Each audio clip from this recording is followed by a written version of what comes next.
사람들은 흔히 북한을 떠올릴 때 어두운 도시, 통제된 사회, 그리고 자유가 없는 나라를 상상합니다. 하지만 탈북자들의 입에서 나온 평양의 밤 이야기는 우리가 생각하는 북한의 모습과는 전혀 다릅니다. 겉으로는 절제되고 규율 있는 도시 같지만 그 내부에는 일반 사람들은 상상도 못할 숨겨진 세계가 있습니다. 바로 평양의 밤입니다. 밤이 되면 평양의 도심은 조용히 불을 밝힙니다. 하지만 그 불빛은 단지 전력 공급의 결과가 아닙니다. 그것은 권력자들의 도시, 선택받은 자들만이 향유할 수 있는 세계를 비추는 빛입니다. 평양의 밤은 모든 북한 사람들에게 열려 있지 않습니다. 오직 평양 시민증을 가진 사람들, 그 중에서도 상위 계층만이 그 빛 아래에서 움직입니다. 탈북자들은 말합니다. 평양의 밤은 남한의 강남보다 화려해요. 단지 그걸 볼 수 있는 사람이 극소수일 뿐이죠. 낮에는 수령님의 도시, 밤에는 권력자들의 놀이터. 그것이 진짜 평양입니다. 북한의 계급사회는 성분제로 철저히 구분됩니다. 사람을 핵심, 동요, 적대 세 부류로 나누고 핵심층만이 평양에 거주할 수 있습니다. 평양은 단순한 수도가 아니라 특권의 도시입니다.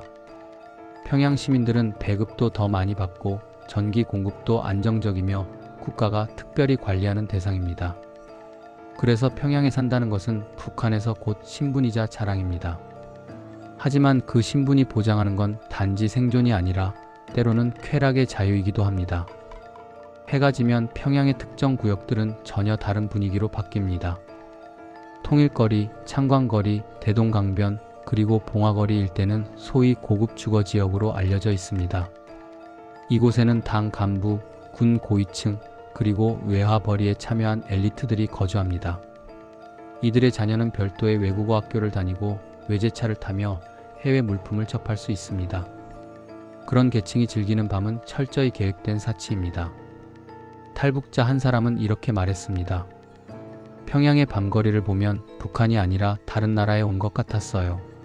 여성들이 고급 옷을 입고 술집에는 외국 맥주가 있었고 음악은 팝송이 흘러나왔어요.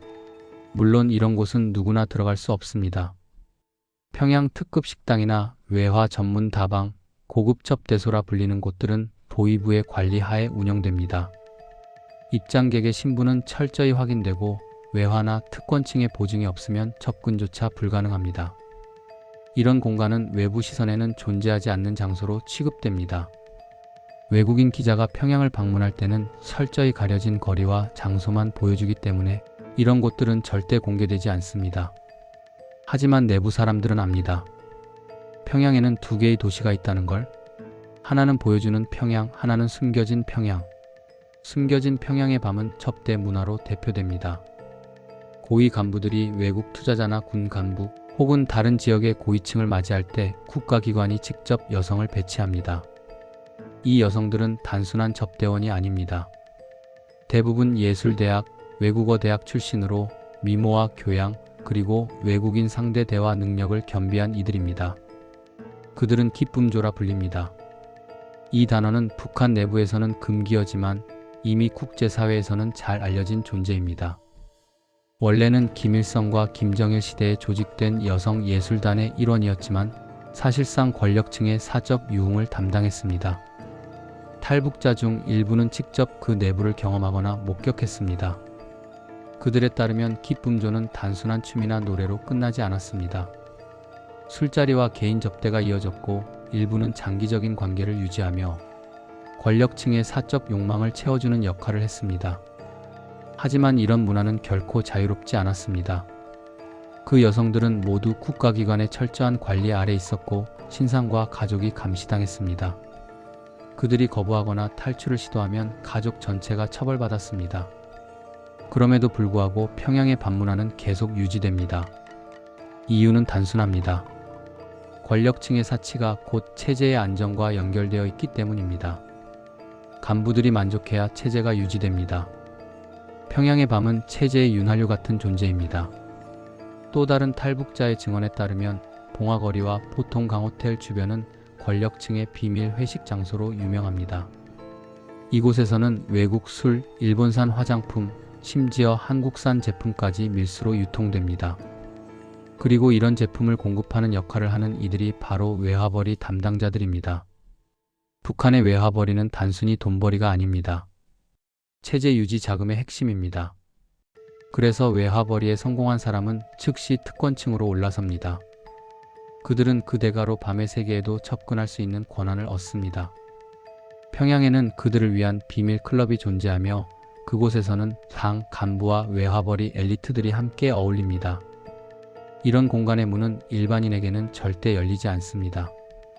탈북자들은 거기 들어가려면 외화벌이증이 필요하다고 말합니다. 그 증명서가 있으면 술과 담배, 음악, 그리고 여성 접대가 허용되는 또 다른 세계가 열립니다. 그곳의 술은 대동강 맥주가 아니라 일본산 위스키 혹은 중국산 고급주입니다. 담배는 남한산 에세나 말보로가 사용되고 음악은 몰래 수입된 팝송이나 남한 트로트가 틀어집니다. 탈북자들은 간부들은 남조선 노래를 들으며 남조선을 욕한다고 말하죠. 이 아이러니는 평양의 밤문화 전체를 설명해 줍니다. 겉으로는 자본주의를 혐오하지만 실제로는 그 사치와 쾌락을 흉내내며 즐깁니다. 체제는 억압을 외치고 내부는 쾌락을 탐합니다. 평양의 밤에는 검은 그림자도 있습니다. 바로 비밀 감시원들입니다. 보위부와 보안성은 고위층의 술자리에 감시 인원을 투입합니다. 그들은 종종 웨이터나 경비원으로 위장하고 대화 내용을 기록합니다. 간부들의 언행 중 비체 제적 발언이 있으면 다음날 바로 보고됩니다. 하지만 반대로 감시원이 간부의 비밀을 알아버리면 그것이 또 다른 거래가 되기도 합니다. 이런 구조는 평양의 밤문화를 단순한 유흥이 아니라 권력의 시장으로 만듭니다. 누가 누구의 비밀을 알고 있는가, 누가 어떤 여성을 만났는가, 누가 외화를 얼마나 빼돌렸는가, 이 모든 정보가 거래되고 그것이 곧 권력의 줄서기 도구가 됩니다. 탈북자 중 일부는 이렇게 말했습니다. 평양의 밤은 화려하지만 그 속에 사는 사람들의 눈빛은 늘 불안했어요. 언제 누가 밀고 할지 모르니까요. 그럼에도 불구하고 이 세계는 완전히 사라지지 않았습니다. 김정은 시대 들어 부르주아적 행위를 단속한다는 명분으로 유흥 문화를 줄였지만 실제로는 더 은밀하고 세련된 형태로 변화했습니다.